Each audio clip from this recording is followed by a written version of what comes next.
Ephesians chapter 6, verse 12. For we wrestle not against flesh and blood, but against principalities, against powers, against the rulers of the darkness of this world, against spiritual wickedness in high places.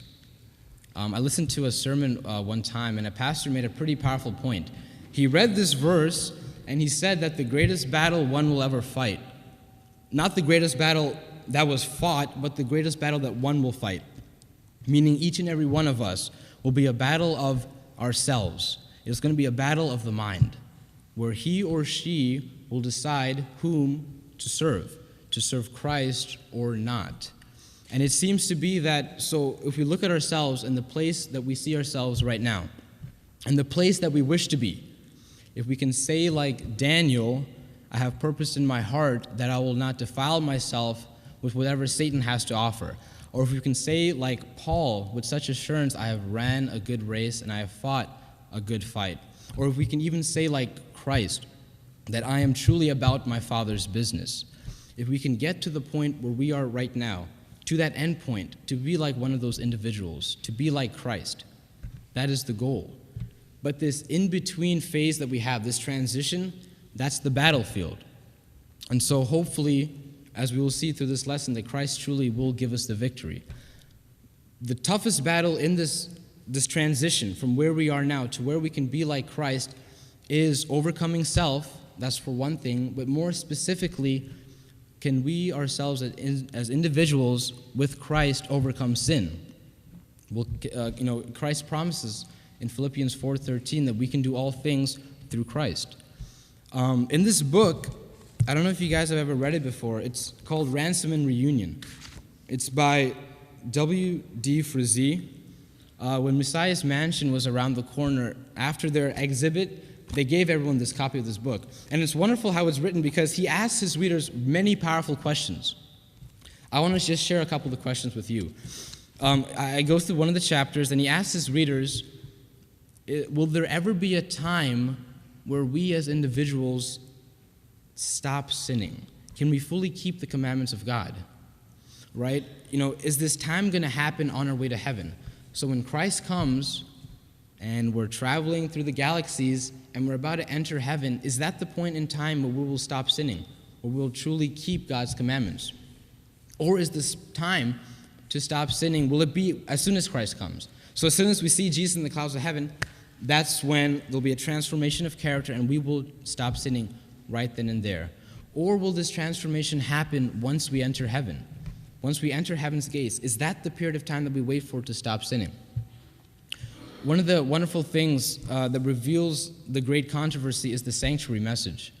In the Old Testament, the sanctuary was a beautiful sight.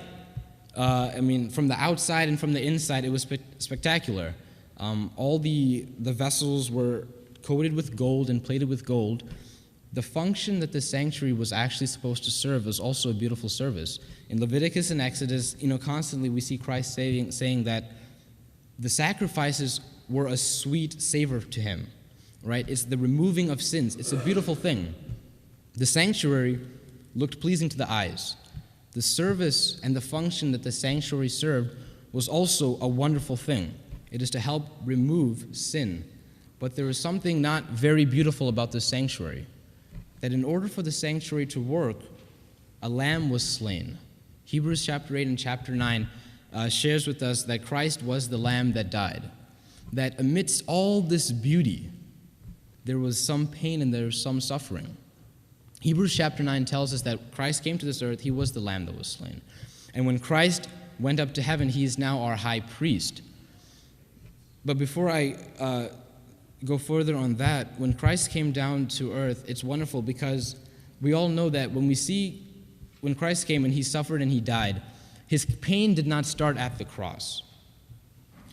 Right? So Christ's pain, that suffering and pain started in Gethsemane. That Gethsemane experience where all the sins of the world were placed upon him. When you read Desire of Ages, there's a chapter on Gethsemane, and it's a wonderful illustration of what actually went on.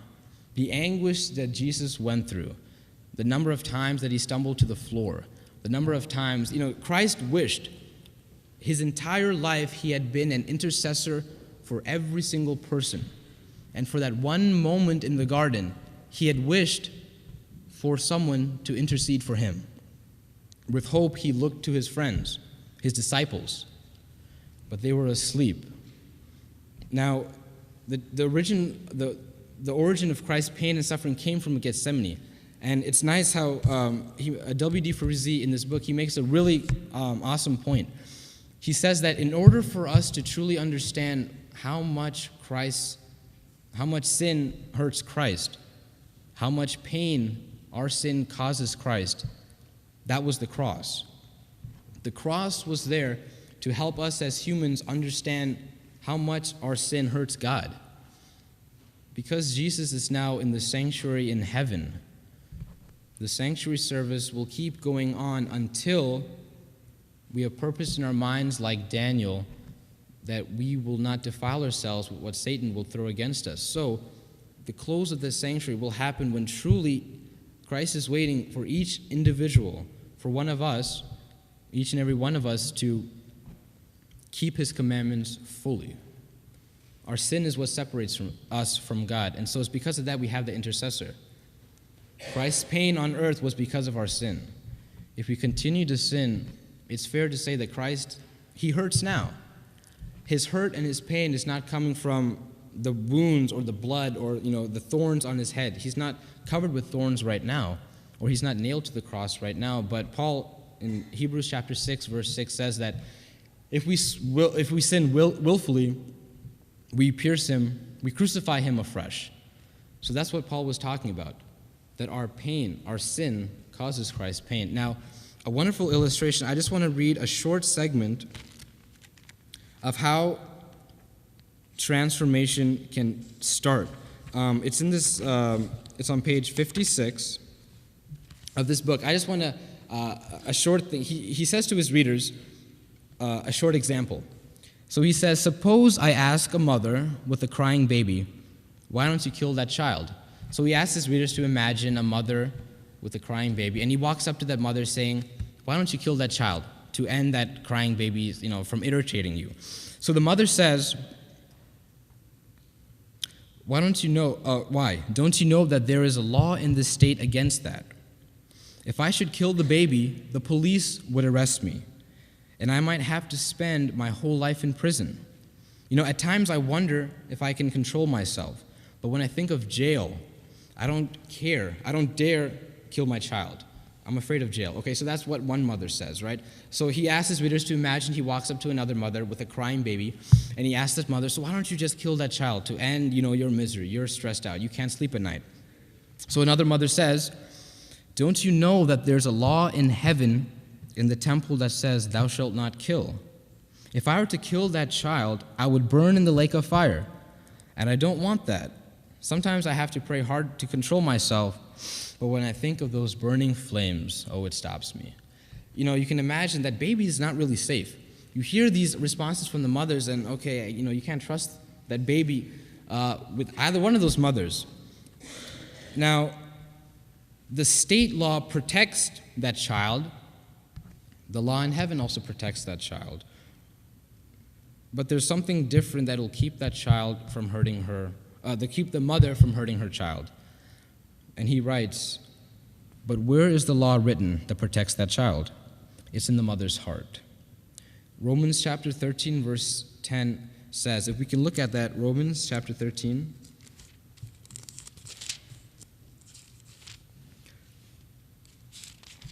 Romans 13, verse 10 says, love worketh no ill to his neighbor.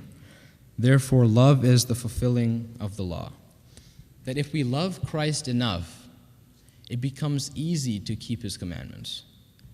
If any man be in Christ, he's made a brand new creature.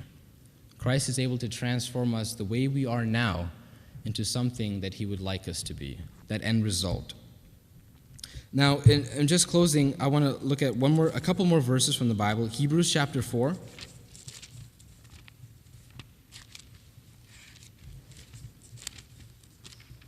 Hebrews chapter 4.